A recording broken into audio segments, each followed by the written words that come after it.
தேவனுடைய வார்த்தை அத்தனை சதவிகிதம் 100 ஊர்ஜிதமானது, ரூபிக்கப்பட்டது. அந்த வார்த்தை காப்பாற்றும். தேவனை நம்பி நன்மை செய், தேசத்தில் குடியிருந்து சத்தியத்தை மேய்ந்துகொள். சத்தியத்தை மேய்ந்துகொள். தேவனை நம்பி செய், தேவனை நம்பி பேசு, தேவனை நம்பி வார்த்தைகளை எடு, வார்த்தைகளை விடு.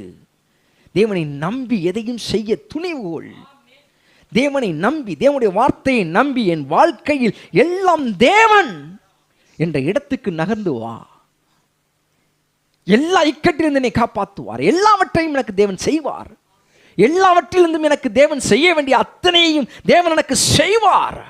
என்னை மீட்டு ரட்சித்து காத்து வழி நடத்த தேவன் எனக்கு இருக்கிறார். நிச்சயமாகவே நான் வெளியே வந்து காப்பாற்றப்படுவேன், விடுவிக்கப்படுவேன். என்னை தேவன் எல்லாவற்றிலிருந்து வெளியே